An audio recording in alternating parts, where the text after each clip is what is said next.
Jake Morrison had never planned on being a father. At 32, he'd spent his life drifting from ranch to ranch across Montana territory, breaking horses and mending fences. His world consisted of leather reins, morning coffee over campfires, and the endless stretch of prairie sky. Then his sister Mary died giving birth, and suddenly he found himself standing in a cramped cabin outside Billings, holding a crying infant who shared his stubborn jaw and dark hair. The baby's name was Samuel, though Jake had taken to calling him Sam when the boy was old enough to recognize his voice. That was 3 years ago. Now, at 5 years old, Sam was a whirlwind of energy that Jake couldn't quite contain. The boy had his mother's quick smile and his uncle's restless spirit, which created a daily challenge that left Jake feeling like he was trying to rope the wind. "Uncle Jake, can we go see the horses now?" Sam asked for the 4th time that morning, tugging on Jake's worn leather chaps. They were staying at the Rocking W Ranch, where Jake had found work breaking Mustangs for the Army. It wasn't ideal for raising a child, but it paid steady money and provided a roof over their heads. "In a minute, Sam. Let me finish fixing this bridle," Jake muttered, squinting at the leather in his hands. The stitching had come loose again, and he needed it repaired before the afternoon session with a particularly ornery stallion. His fingers worked the awl with practiced ease, but his attention kept drifting to Sam, who was now attempting to climb onto a fence post. "Careful there, son," Jake called out, using the word that still felt foreign on his tongue. He wasn't Sam's father, but he was the closest thing the boy had.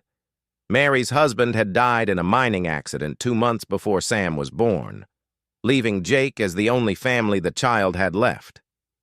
The other ranch hands had been understanding at first. They'd helped Jake figure out how to change diapers and mix formula when Sam was tiny. But as the boy grew more active and curious, Jake could see the strain it put on everyone. Children didn't belong on working ranches, especially not children who asked endless questions and got underfoot during dangerous tasks.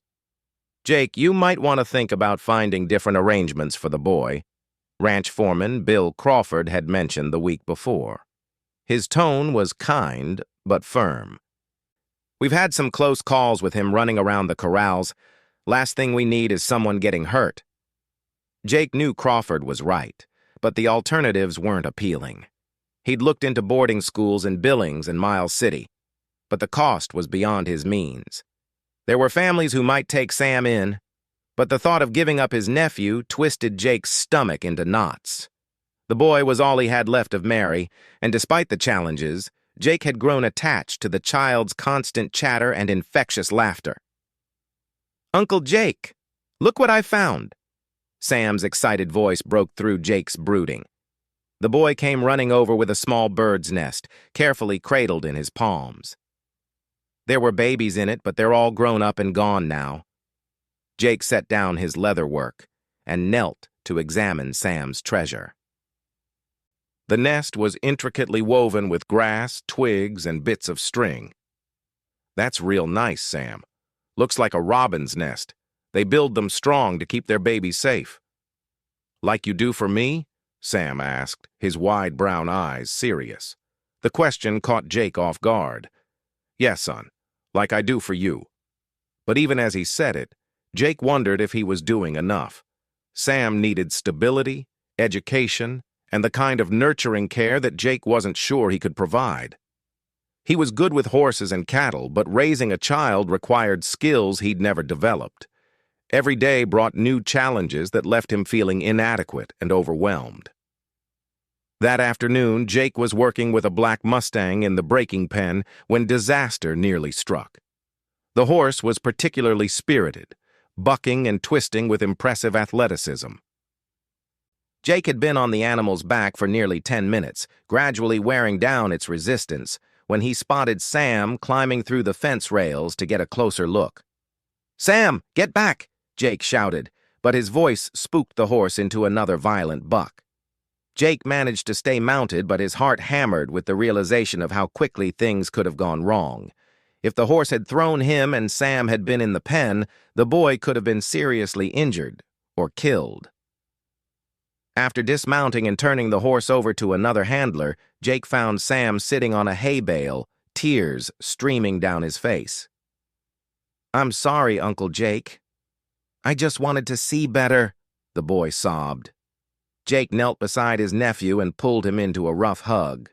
"I know, Sam, but you can't come into the pens when I'm working. It's too dangerous." "Are you mad at me?" "No, son. I'm just scared something might happen to you." Jake's voice was gruff with emotion. "You're the most important thing in my world, and I don't know what I'd do if you got hurt."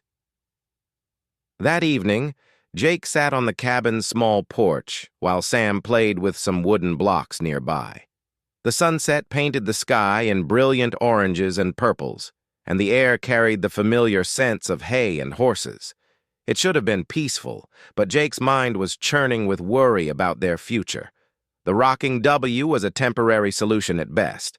Sam needed a proper home with a yard to play in, a school to attend, and maybe even a mother figure who could provide the gentle guidance that Jake struggled to offer. He'd been fighting the truth for months, but it was becoming impossible to ignore.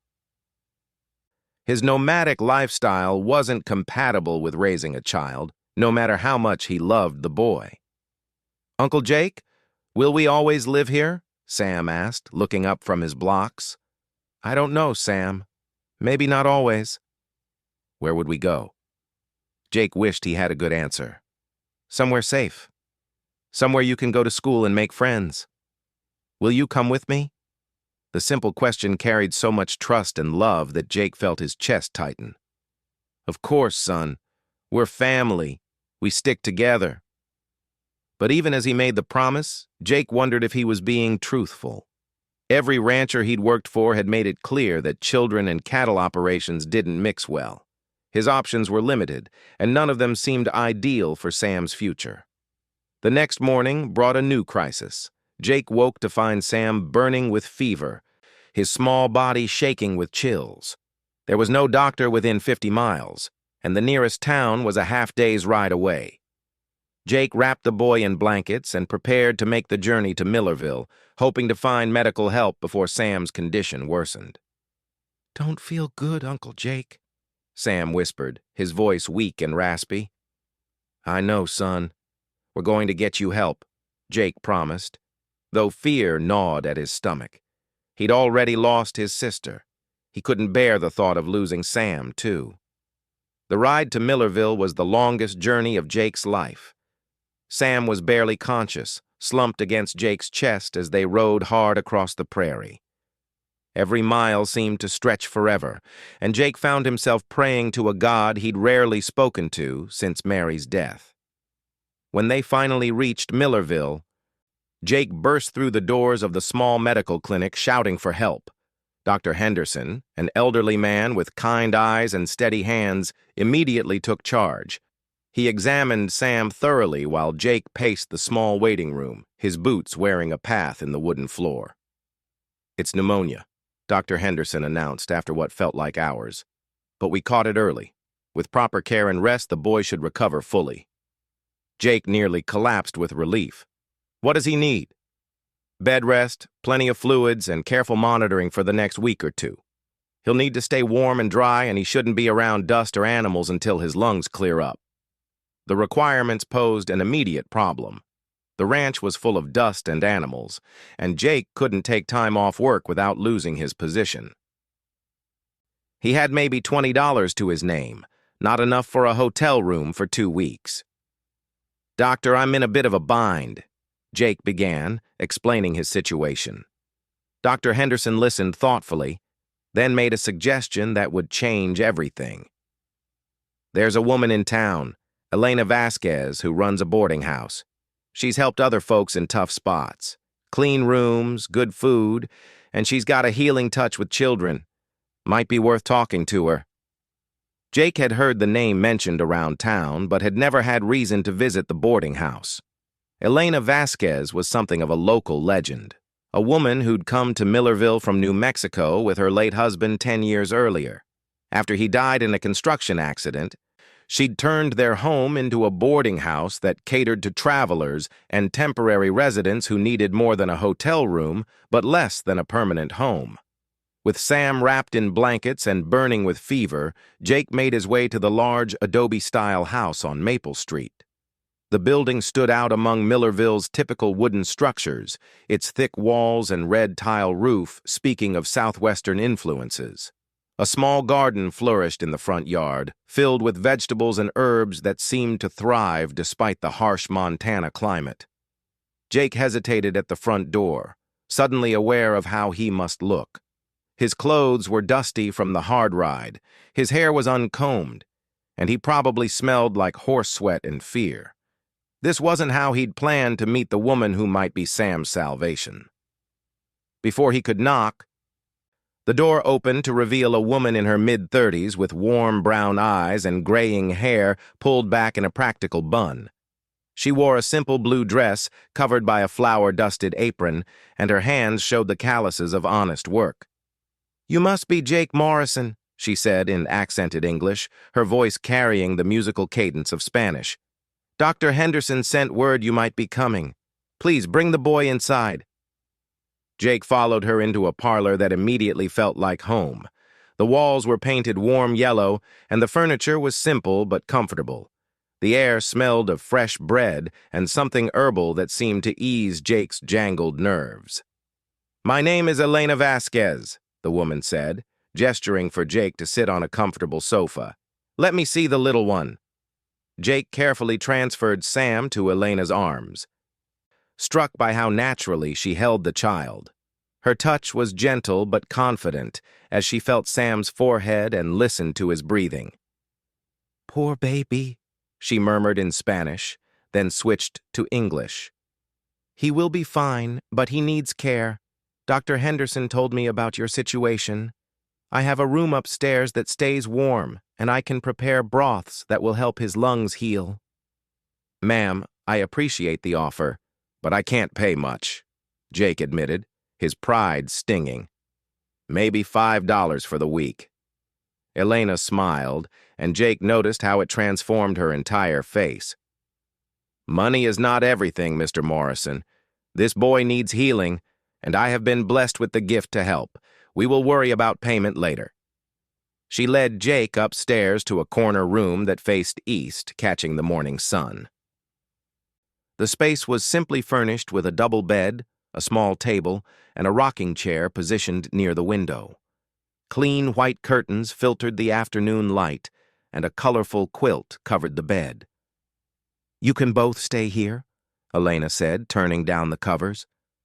"I will bring broth and tea for the boy, and there is hot water for washing. Dinner is at 6 o'clock, but I will bring a tray up tonight, so you do not have to leave him alone." As Jake settled Sam into the clean, soft bed, he felt a mixture of gratitude and unease. He wasn't used to accepting charity, and he certainly wasn't comfortable being cared for by a woman he'd just met. But watching Elena gently arrange the blankets around Sam and smooth the boy's fevered hair, Jake realized that sometimes pride had to take second place to necessity. "Thank you," he said quietly. "This is more kindness than we deserve from a stranger." Elena paused in her ministrations and looked at Jake directly. "We are not strangers, Mr. Morrison. We are neighbors, and neighbors help each other when times are hard."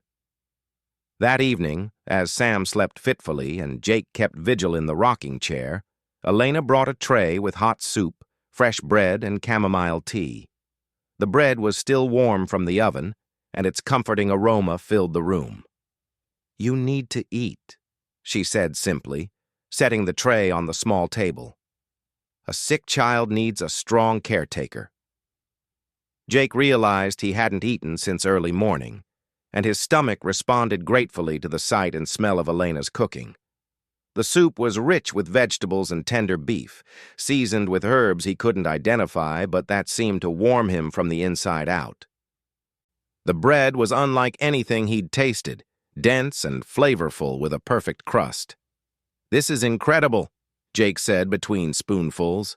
"I haven't had cooking like this since my mother passed."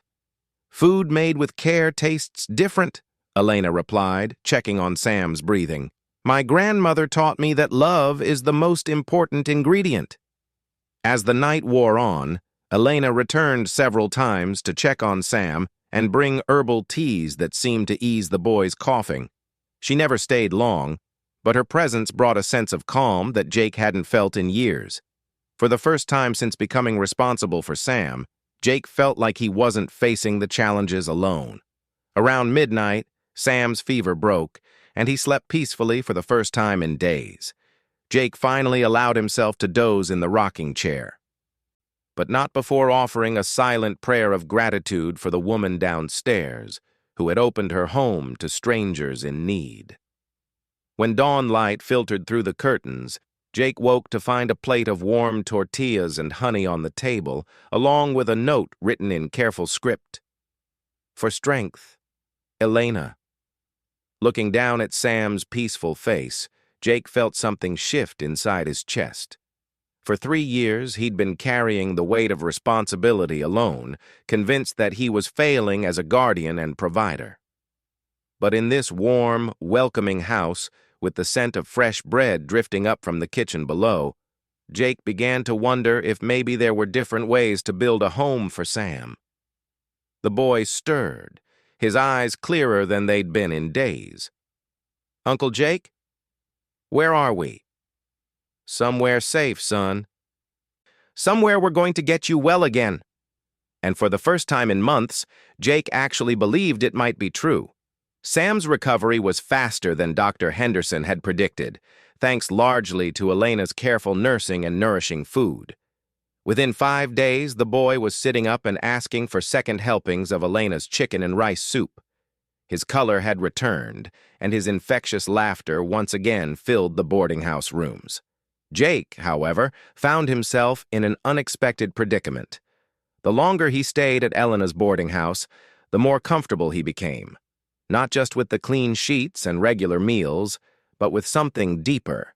Elena had a way of making even the most ordinary moments feel special.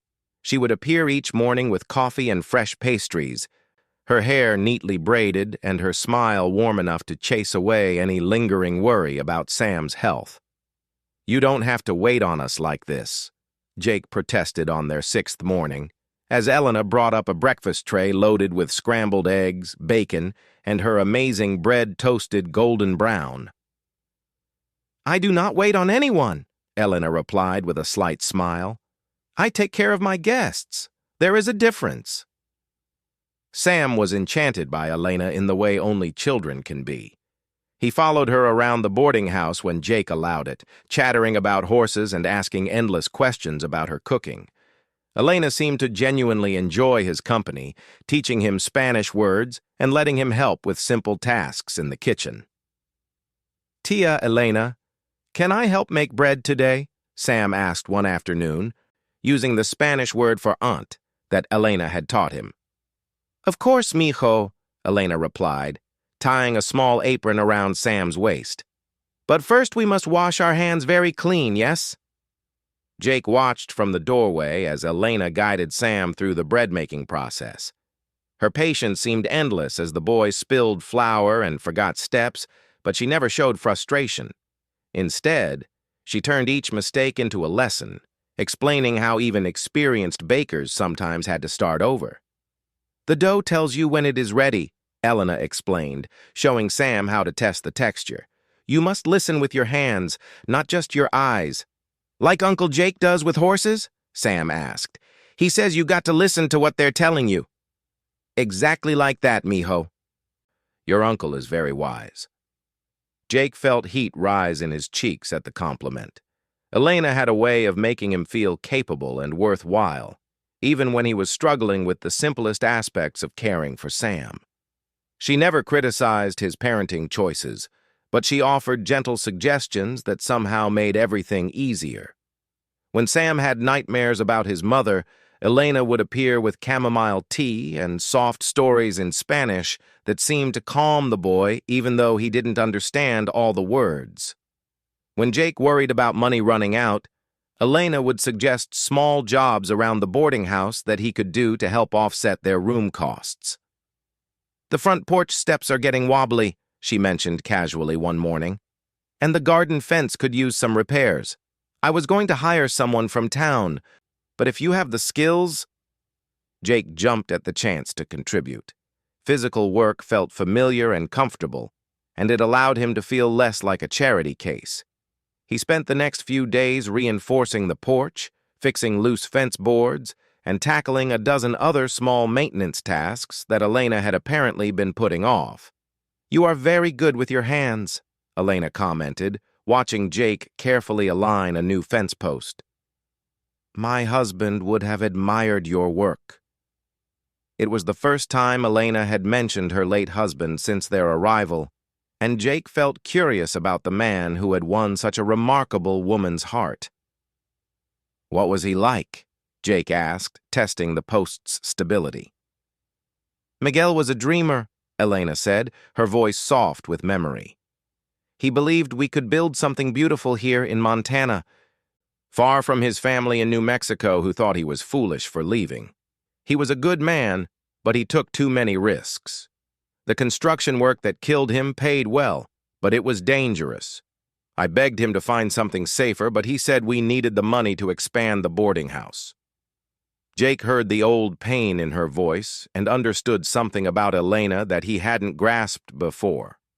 She had loved deeply and lost tragically, just as he had with Mary's death.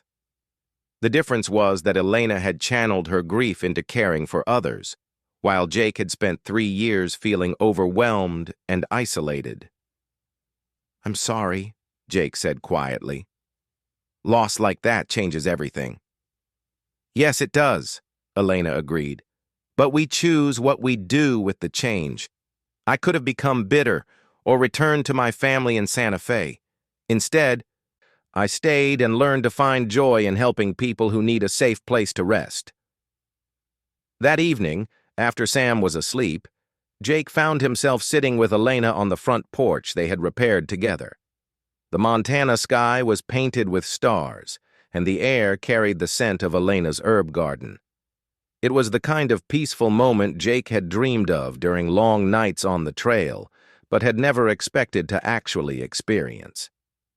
"Sam is getting stronger every day," Elena observed, pouring Jake a cup of coffee from the pot she'd brought outside. "Soon he will be ready to run and play like other children." "Yeah," Jake agreed, though the thought brought mixed emotions.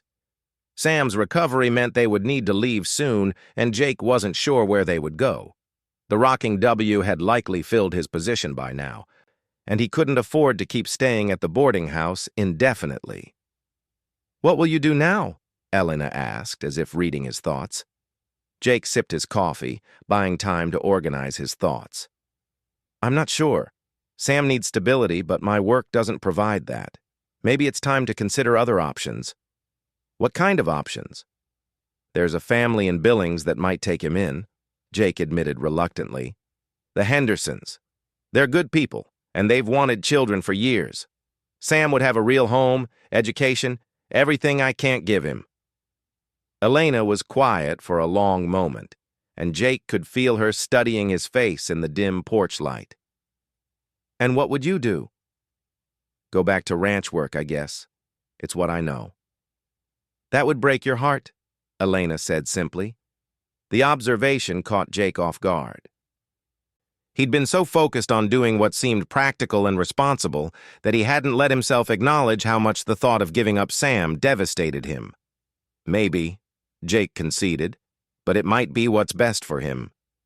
"Or maybe there is another way," Elena suggested. "One that does not require such sacrifice from either of you." Before Jake could ask what she meant, Sam appeared in the doorway, rubbing sleep from his eyes. "Uncle Jake? I had a bad dream." Jake immediately stood to comfort his nephew, but Elena was already moving toward the boy. "Come here, mijo," she said, lifting Sam onto her lap. "Tell Tia Elena about this dream." Sam nestled against Elena's shoulder and began describing a nightmare about being lost in a big city with tall buildings and no horses. As Elena soothed the boy with gentle words and soft humming, Jake watched with growing understanding. This was what Sam needed. Not just a male guardian doing his best, but the kind of nurturing care that came naturally to Elena. The next morning brought an unexpected visitor. Bill Crawford from the Rocking W arrived in a dust-covered wagon, looking for Jake. "Morrison, I've been looking all over for you," Crawford called out as Jake emerged from the boarding house. "Got a proposition that might interest you." Jake walked over to the wagon, curious but cautious. "What kind of proposition?" "There's a spread about 20 miles south of here that's looking for a manager," Crawford explained. "The owner's an Eastern investor who wants someone reliable to run the day-to-day operations. It's not a big outfit, maybe 200 head of cattle and some horses, but it's steady work with a house included." The offer was tempting, but Jake immediately saw the problem. "I appreciate you thinking of me, Bill, but I've got Sam to consider. Ranch work and raising a child don't mix well, as you pointed out." "That's just it," Crawford continued. "This setup might be different. The house is big enough for a family, and there's a town nearby with a school. The owner specifically mentioned he'd prefer someone settled, not a drifter who'll move on after a season." Jake felt his pulse quicken. A management position would pay better than regular cowhand work, and having a house could provide the stability Sam needed. But there was still the question of who would care for Sam when Jake was working cattle or dealing with ranch business. "It sounds interesting," Jake said carefully. "But I'd need to think about it." "Sure thing. The owner's name is Thomas Fletcher. He'll be in Millerville tomorrow if you want to meet him. Just thought I'd pass along the opportunity." After Crawford left, Jake found Elena in her garden, tending to rows of tomatoes and peppers that somehow flourished in the Montana soil. "You look troubled," Elena observed, straightening up from her weeding. Jake explained Crawford's offer, trying to sort through his mixed feelings as he spoke. The job represented everything he'd hoped to find for Sam's sake, but it also felt like another step away from the peaceful contentment he'd discovered at Elena's boarding house. "It sounds like a wonderful opportunity," Elena said, but Jake caught something wistful in her voice. "Maybe.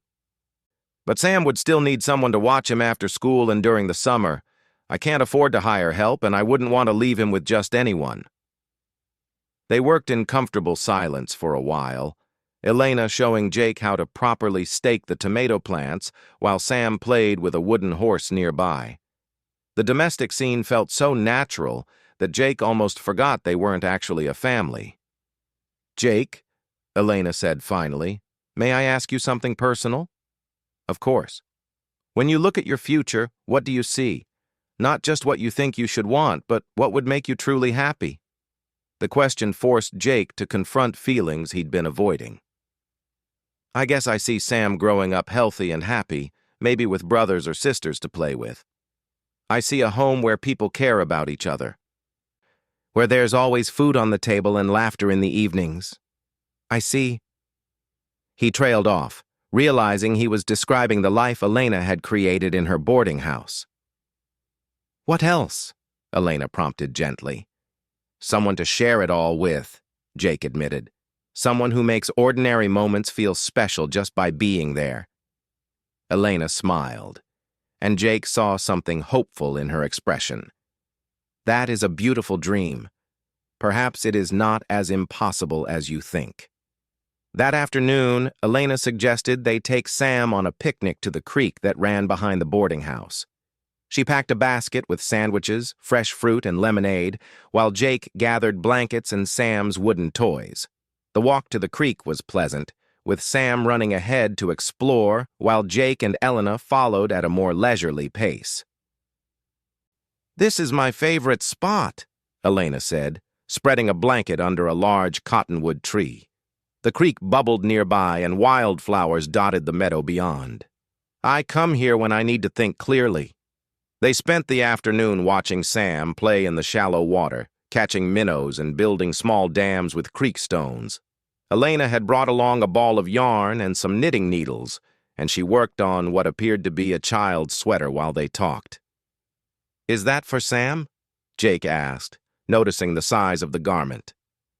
"Perhaps," Elena replied with a mysterious smile. Children grow so fast. It is good to be prepared. As the sun began to set, painting the sky in brilliant oranges and purples, Sam climbed onto the blanket and curled up between Jake and Elena, tired from his afternoon adventures. This was the best day ever, Sam declared sleepily. Can we do it again tomorrow? We will see, mijo, Elena said, smoothing the boy's hair. Tomorrow might bring new adventures. Jake watched Elena's gentle ministrations and felt something settle into place in his chest. This was what he wanted for Sam, for himself, for all of them. Not just the practicality of shared responsibilities, but the deep contentment that came from building a life with someone who truly understood both the joys and challenges of loving a child. Elena, Jake said quietly, there's something I need to tell you. She looked up from her knitting, her brown eyes warm and attentive. These past 2 weeks have been the happiest of my life since Mary died, Jake continued. Not just because Sam got well, but because of you. The way you care for him, the way you make even simple meals feel like celebrations, the way you listen when I'm worried about something. Elena set down her knitting, giving Jake her full attention. I know I don't have much to offer, Jake pressed on, his voice rough with emotion. I'm just a cowboy with calloused hands and a borrowed child who depends on me. But if there's any chance you might consider... Yes, Elena said simply, before Jake could finish his awkward proposal. Yes? Jake repeated, hardly daring to believe what he was hearing. Yes, I will marry you, Jake Morrison, and yes, I will help you raise Sam as if he were my own son. And yes, I believe we can build the beautiful life you described. Sam stirred between them, opening his eyes just enough to see the adults looking at each other with wonder and joy. Are you going to be my mama now, Tia Elena? He asked sleepily. If you would like that, mijo, Elena replied, tears glistening in her eyes. I would like that very much, Sam said, snuggling closer to Elena. Can we have pancakes for breakfast? Jake and Elena both laughed, the sound carrying across the peaceful meadow like a promise of all the mornings to come. The meeting with Thomas Fletcher took place the next morning at the Millerville Hotel dining room. Fletcher was a thin, well-dressed man in his 50s who spoke with the measured cadence of someone accustomed to making important business decisions. He had inherited the ranch from a deceased uncle and was looking for someone reliable to manage it while he remained in Chicago, handling his other investments. Jake arrived early, his best shirt pressed and his hair neatly combed. Elena had insisted on trimming his hair the night before, her fingers gentle as she worked. Sam had watched the process with fascination, asking if he could have his hair cut the same way. You look very handsome, Uncle Jake, Sam had declared when Elena finished. Tia Elena makes everything better. Now, sitting across from Fletcher in the hotel dining room, Jake tried to project the confidence of a man ready to take on significant responsibility. Elena had encouraged him to be honest about his situation, assuring him that Fletcher would appreciate his dedication to Sam. I understand you have some experience with cattle operations, Fletcher began, consulting a small notebook. Bill Crawford speaks highly of your work at the Rocking W. Yes, sir. I've been working ranches for 15 years, mostly in Montana and Wyoming, Jake replied. I know horses and cattle, and I'm not afraid of hard work. Crawford also mentioned you have a child to consider. That's actually part of why you caught my interest, Fletcher continued. I've seen too many capable men drift from job to job because they have no reason to stay. A man with family responsibilities tends to be more invested in long-term success. Jake explained Sam's situation honestly, describing how he'd become the boy's guardian after Mary's death. He also mentioned his recent engagement to Elena, watching Fletcher's reaction carefully. So you'd be bringing a wife and child to the ranch, Fletcher mused. The house is certainly large enough. 4 bedrooms, a good kitchen, and a parlor. It's been empty for 2 years since my uncle died, so it might need some work to make it comfortable for a family. My fiancé is very capable with domestic matters, Jake assured him. "She runs a boarding house here in town and has a gift for making any place feel like home." Fletcher smiled at that. A woman with business experience could be quite valuable. The ranch is only 20 miles from town, close enough for regular supplies and social connections. There's also a small school about 5 miles away where your boy could get a proper education. The terms Fletcher offered were better than Jake had dared hope. A generous salary, a percentage of the profits, and complete authority over day-to-day operations. In return, Fletcher expected quarterly reports and a commitment to improving the herd quality and ranch infrastructure over time. "There is one thing I should mention," Fletcher added as they shook hands on the agreement. "The ranch has been without proper management for some time. The house needs attention. Some of the fencing is in poor repair, and the cattle have been running fairly wild. It will take considerable work to get everything back to proper standards." "I'm not afraid of work," Jake replied confidently, "and I've got good help coming." After Fletcher left to catch the afternoon stage back to Billings, Jake hurried back to Elena's boarding house to share the news. He found Elena in the kitchen, teaching Sam how to knead dough for the evening's bread. "We got it," Jake announced, unable to contain his grin. "The job, the house, everything." Elena's face lit up with joy, and Sam abandoned his dough to throw his arms around Jake's waist. "Does this mean we get to live on a real ranch?" Sam asked excitedly. "With cows and horses and everything?" "It does indeed, son," Jake confirmed, ruffling the boy's hair. "And Elena will be there to take care of both of us." "When do we need to be there?" Elena asked practically, already mentally organizing the tasks ahead of them. "Fletcher wants me to start next month, which gives us time to get married and settle your affairs here," Jake explained. "Are you sure you're ready to give up the boarding house?" Elena looked around her kitchen, clearly feeling the weight of leaving the life she'd built in Millerville. But when her gaze returned to Jake and Sam, her expression was resolute.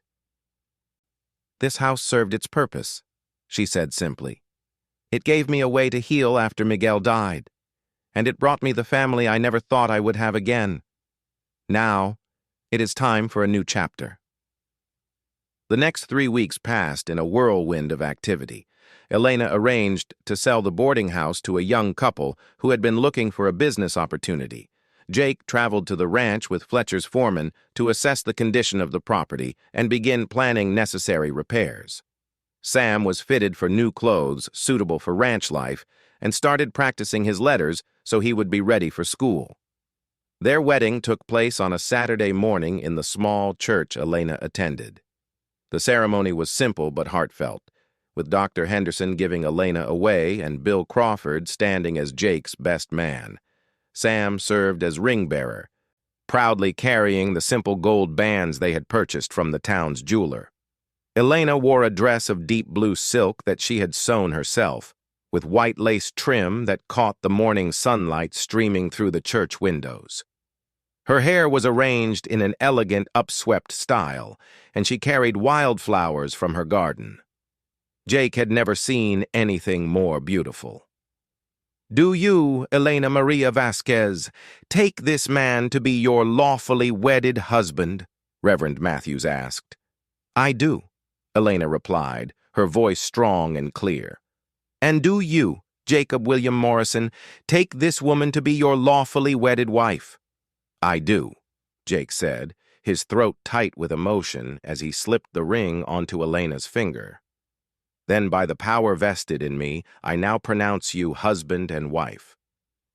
"You may kiss your bride." Jake's kiss was gentle but full of promise, and when they separated, he saw tears of joy in Elena's eyes. "We're a real family now," Sam announced loudly from the front pew, causing the small congregation to laugh with delight. The reception was held at the boarding house, with Elena's guests and friends from town joining the celebration. There was music, dancing, and an abundance of food prepared by the ladies of the church. Jake found himself surrounded by people offering congratulations and advice, but his attention kept returning to Elena as she moved gracefully among their guests, making sure everyone felt welcome and fed. "You're a lucky man, Morrison," Dr. Henderson commented, joining Jake on the front porch where he'd stepped outside for some air. "Elena is one of the finest women I've ever known." "I know," Jake replied, watching his new wife through the window as she helped Sam with a plate of cake. "I still can't quite believe she chose me." "Love isn't about deserving," Dr. Henderson observed wisely. "It's about recognizing what makes you complete and having the courage to reach for it."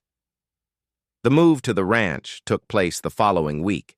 Jake drove a loaded wagon while Elena and Sam followed in a smaller cart filled with her cooking supplies and personal belongings.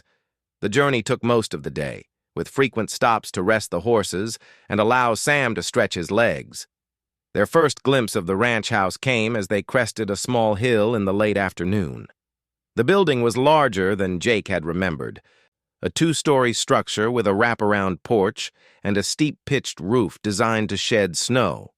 The white paint was peeling and some shutters hung askew, but the basic structure was sound.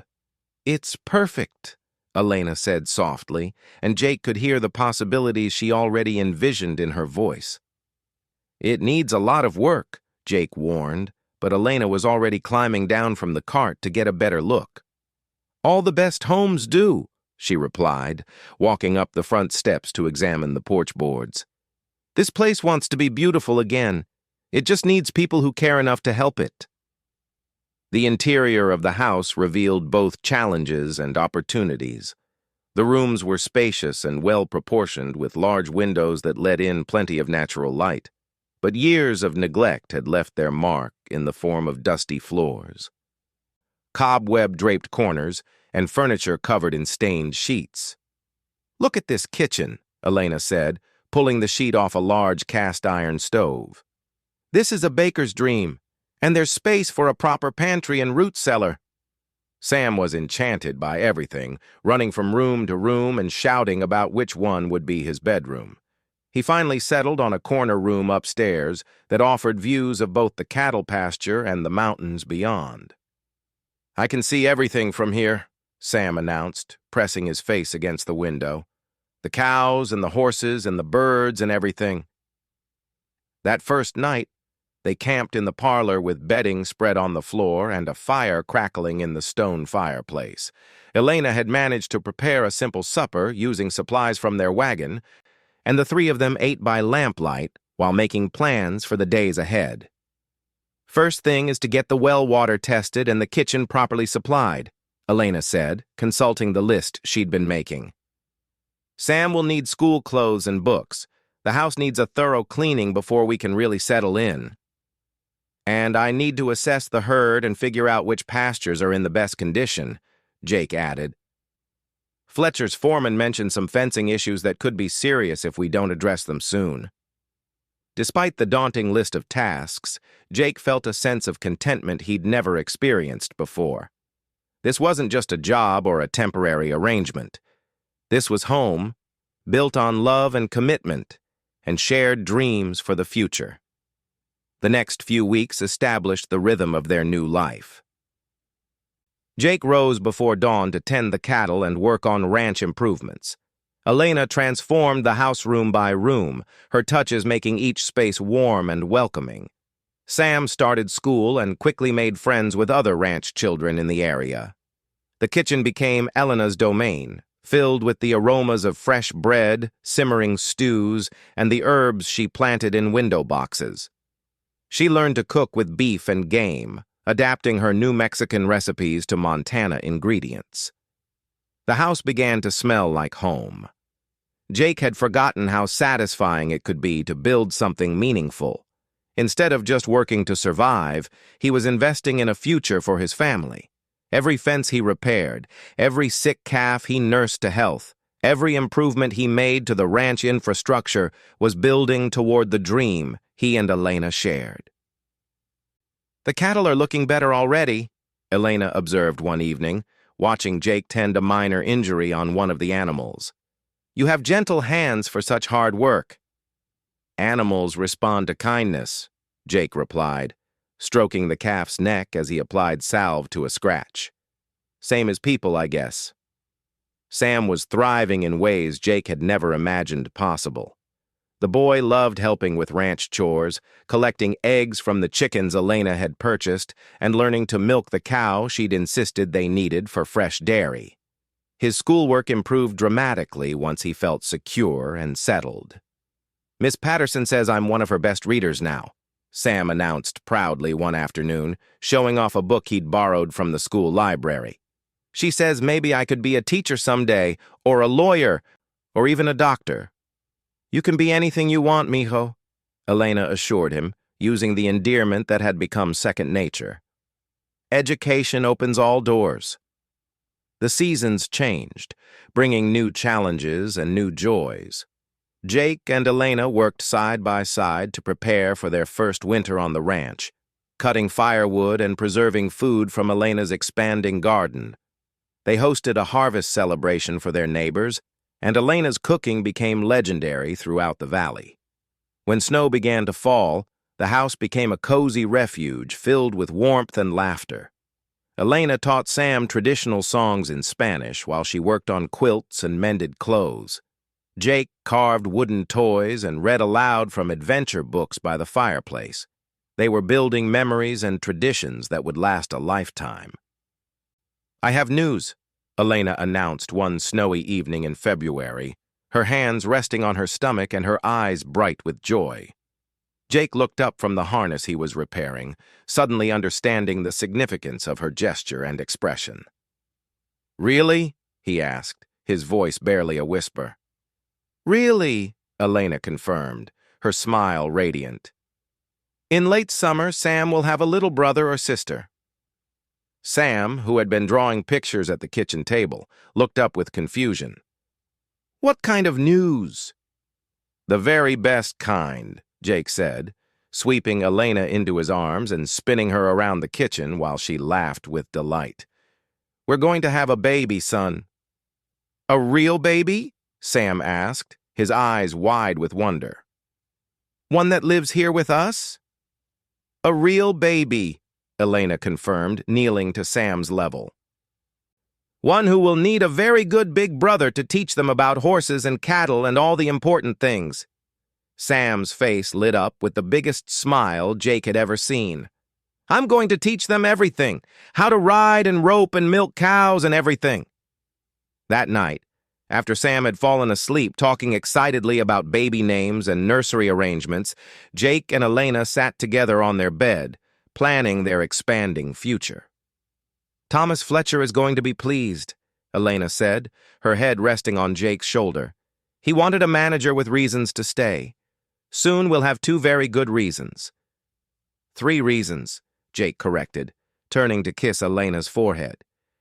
"Sam, the baby, and the most beautiful, generous woman who ever agreed to share her life with a rough cowboy." 4 reasons, Elena whispered back. "You forgot the most important one." "What's that?" "Love," Elena said simply. "All the love we've built together, and all the love still to come." Outside their bedroom window, snow continued to fall on the ranch they were building together. The cattle were warm in the barn Jake had repaired, and the house was filled with the evidence of Elena's care. Upstairs, Sam slept peacefully, dreaming of the sibling who would soon join their family. In the morning, there would be chores to do and responsibilities to meet. But tonight, Jake Morrison held his wife close and marveled at the turns his life had taken. He'd started as a reluctant guardian struggling to care for one child, and now he was a husband and father building a legacy that would last for generations. Elena's warm bread had been just the beginning. Her tender smile had opened doors Jake hadn't even known existed. Together they had created something more beautiful than either could have imagined alone. A true home, built on love, sustained by commitment, and blessed with the promise of all the tomorrows still to come. As sleep finally claimed them both, Jake's last conscious thought was a prayer of gratitude for the woman who had taught him that sometimes the most unexpected paths lead to the most extraordinary destinations. In Elena's arms, with Sam safe down the hall and another child growing beneath her heart, Jake Morrison had found everything he'd never dared to dream he could have. The cowboy who had juggled fatherhood unwillingly had become a man who embraced family life with all his heart. And it all began the day a woman appeared with warm bread and a tender smile, showing him that love could transform any life willing to receive it.